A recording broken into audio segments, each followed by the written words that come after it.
This sign, which reads, "Life begins after coffee," is sitting right outside Nina's coffee shop. Give me coffee or give me death. The very first time Crowley enters the shop near the beginning of Season 2. In the final scene of Episode 6, when Aziraphale looks back at Crowley just before getting in the elevator, it's clearly visible, shown completely in frame next to Crowley and the Bentley. The coffee shop itself has some really specific imagery inside. A miniature replica of the Statue of Liberty can be seen by the cash register, and in multiple plaques on the wall, one right behind where Aziraphale sits. Also, this torch being held by a skeletal hand, painted in various places around the shop. The Metatron asks Nina about the name of the shop, and she gives a pretty pat answer. Everything else was taken. But the name is a very clear reference to the famous line by Patrick Henry, "Give me liberty or give me death." Neil has confirmed this. So today we're going to explore what's with all of these references to the American Revolution, specifically the concept of liberty, and how does it tie in with the sign, "Life begins after coffee." And further, how do these ideas tie into the larger themes of good omens? And further yet, can the answers to these questions tell us anything about the future?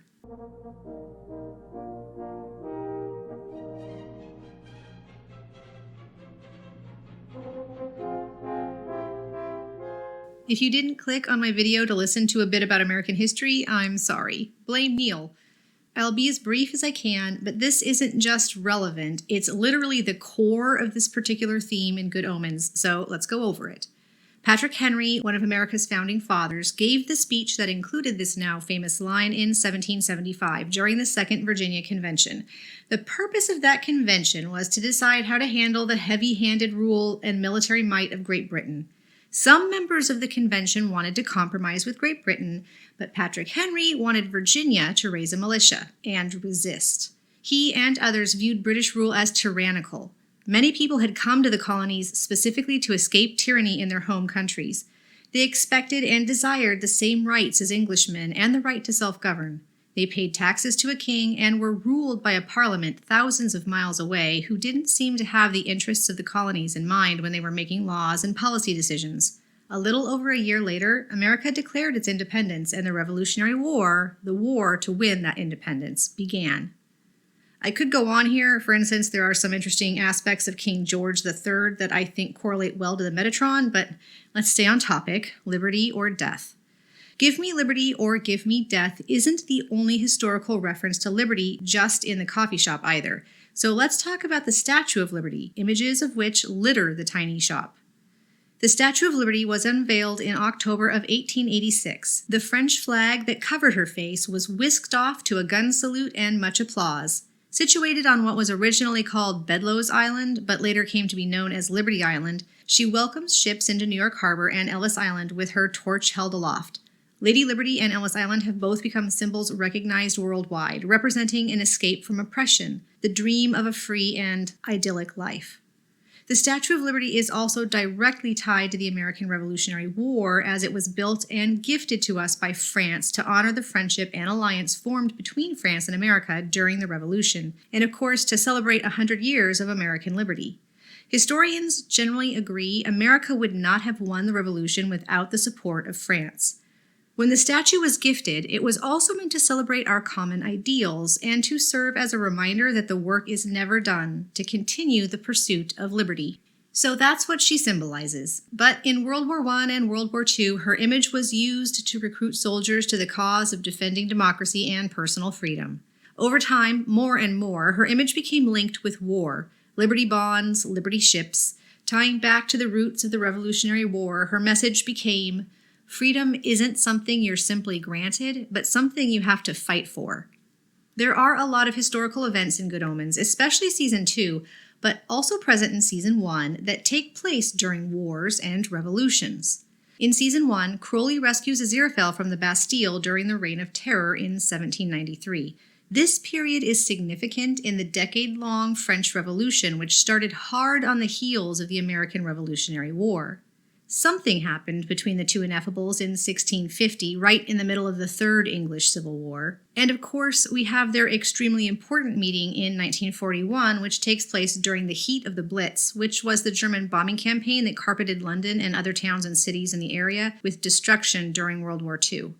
So, what's up with all the war and revolution going on in the background? Is it just colorful set dressing, or is it telling the audience something more?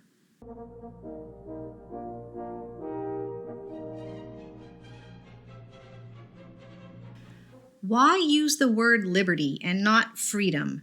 Although nearly synonymous, liberty has a connotation of release from some prior constraint. So, give me liberty or give me death isn't just a demand for freedom, but for freedom from an existing confinement. Crowley and Aziraphale, and honestly most of the angels and demons, have been living their entire lives in a tyrannical system. They're told not just who they are, but what they are. This idea, what am I, is expressed repeatedly throughout the show. When Gabriel loses his memory, he asks Aziraphale, then what am I? When Aziraphale first lies to thwart the will of God during the time of Job, he asks Crowley, what am I? For the longest time, I wondered, why is this question constantly phrased this way throughout the show? And I think this is the answer. Everyone in this system is defined by the system. It doesn't only bind them in their present day, it binds them for all of their tomorrows. No one is free to be not just who they already are, but what they want to become. Gabriel is Supreme Archangel, whether he wants to be or not, until he decides to liberate himself from that definition. Aziraphale is an angel, above and beyond even being Aziraphale. Crowley is a demon to most, no matter how many lives he saves and good deeds he does. Muriel is a Scrivener, 37th class, even though they have an eager mind and a spirit as bold and brave as any, and a strong desire to learn. H.E.R works at admissions, even though he hates it. Shax desperately wants to be more than the role she is given. Beelzebub doesn't want the job of keeping 10 million demons in line anymore. All of them are defined and confined by those terribly broken despotic institutions. Gabriel and Beelzebub seem to break their chains, finding a way to leave heaven and hell behind and run off together. But if the Great War happens and everything ends and there's only eternity, they aren't getting out of that. Wherever they've run off to, Alpha Centauri or somewhere else, it's part of everything. Their escape is temporary. It's an illusion. And of course, our ineffable duo are not free to be together, even as friends, let alone more. Aziraphale in particular feels he's not allowed to be close to Crowley, not openly. They hide their relationship from everyone. They are constrained. Crowley is constantly trying to find a way out of those constraints, pointing out that they need to be on their own side. Aziraphale wants this too, but he seems to feel less able, at present, to separate himself from his side and how they've taught him to define himself. At the end of Season 1, Crowley says they are on their own side now, and it's sweet. They take the bus home together, they hold hands. Using Agnes's prophecy, they figure out a way to get their respective sides to leave them alone, for a while. Even Crowley knows it's temporary, as he says, breathing space before the big one. They haven't gained real liberty, just a brief respite. In order to gain lasting freedom to be themselves, they are going to have to find a way to completely throw off the shackles of heaven and hell. The coffee shop is, well, it's just layers deep in metaphor. The coffee itself, the one the Metatron offers to Aziraphale, stands for two main things, although probably a few more subtle things as well. But the two main things are also two opposing things at the same time, because Neil's a freaking genius. In my Coffee or Death video, I cover exactly what the coffee stands for from the Metatron's perspective. This is the offer that the Metatron is making. Come to heaven in a position of authority, but then there's the false sweetening of that deal. Bring Crowley with you. And under it all is the veiled bitter threat, or else. We know about you, both of you, and that something bad that came for Gabriel could be coming for you next. This is the first thing the coffee means. But the shop is named Give Me Coffee or Give Me Death, and in this second metaphor, coffee equals liberty. It's a direct reference to that famous phrase, give me liberty or give me death. When Patrick Henry spoke these words, he meant, I will fight to be free of the shackles of tyranny or I will die trying. In this second metaphor, and it's so important that we understand this, coffee equals liberty, or perhaps more accurately, the struggle to achieve it. In episode 6, Aziraphale had a really difficult choice. A couple of times he hesitated and seemed about to change his mind and go with Crowley. But remember, that way lies only a temporary illusion of freedom. Considering the heartbreak and pain at the end of Season 2, it's understandable that some people feel that Aziraphale made the wrong choice. But what I want you to understand is that as hard as it was for him to do so, he still chose the coffee.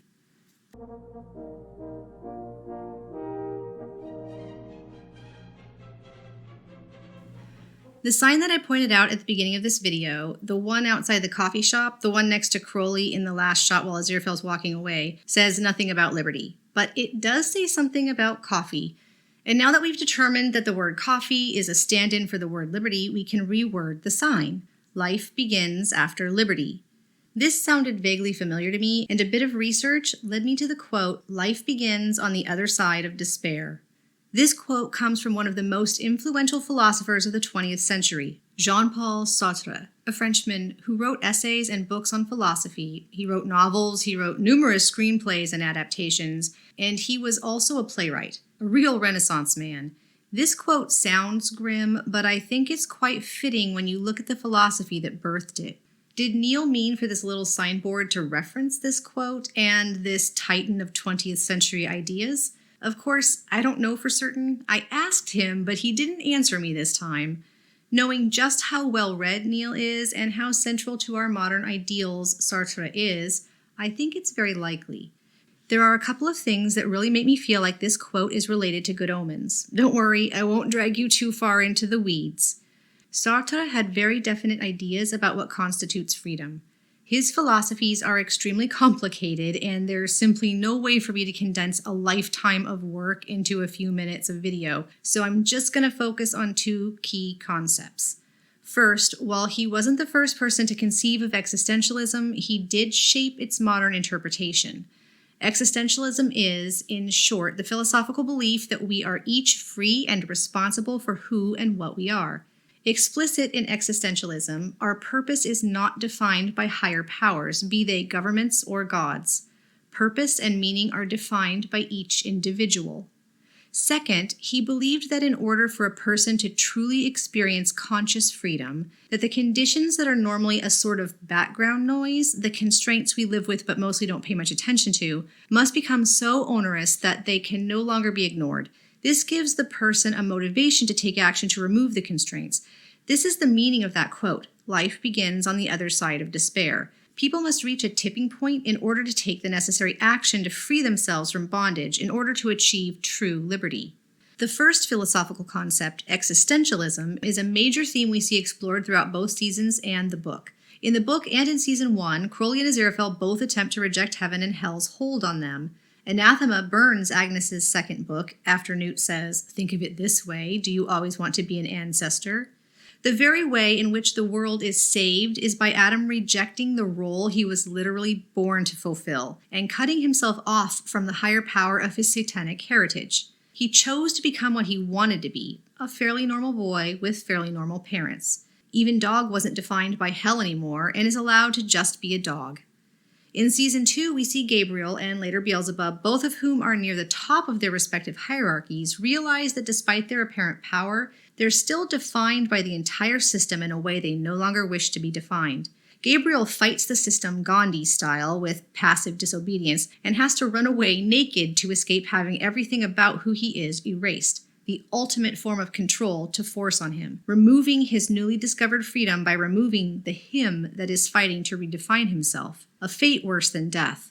Muriel, Eric, Elspeth, Wee Morag, Dalrymple, pick a character and you will see someone unable to openly be what they want to be. Constrained and often severely punished by society and economics, their leaders, and even God. It doesn't matter if they are high or low, angel or demon, they're chained all the same. I can hardly think of a more fitting philosophical ideal than existentialism for good omens, and for all of these entities, from Shax and Furfur to Gabriel and Beelzebub, also very defined by the highest power in the universe. Soon they'll be facing a war. The background noise can no longer be ignored. What will they need to do in order to be free, to be at liberty to determine who and what they are for themselves?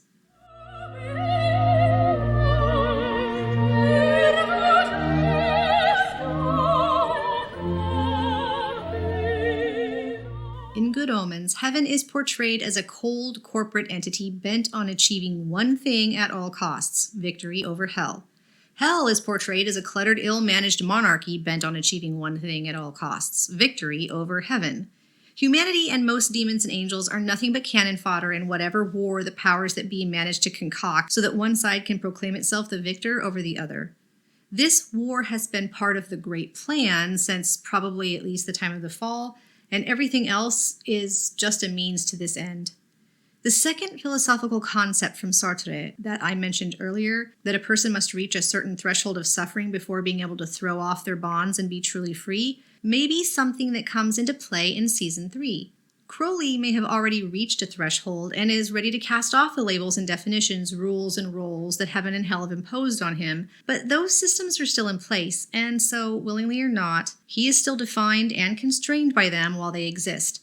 And now that heaven has its claws back into Aziraphale, something is going to have to be the proverbial straw that breaks the camel's back, the tipping point where he says no more, and finally becomes willing to take the actions necessary to remove the constraints that have bound he and Crowley both for the whole of their existence. What will that be? Seeing the fall, or Crowley's trial, or something else? Patrick Henry's famous speech, that's referenced in the coffee shop name, was given a little over a year before America declared independence and began the Revolutionary War. The Statue of Liberty, whose image adorns every counter and wall in that same coffee shop, is both a reference to that historical war for independence and a symbol of that state of being, a goal to aspire to. There's a war coming in Season 3. Crowley may not have foretold it completely accurately, though probably it will be some version of heaven and hell versus everyone else. The fact that these symbols all exist in Nina's coffee shop, Nina, who is the tough, no-nonsense human who's now quite aware of the existence of angels and demons, may signal an alliance between these groups, much like the alliance of France and America, an alliance that was necessary to succeed in that conflict. But I think that conflict won't be the war that heaven and hell have been striving for so long. It may start that way, but I think it's going to turn into a revolution. And I hope at the end of that revolution, they will have succeeded. So when our beloved characters ask, "But what am I?" the answer they can all give is, "I am free."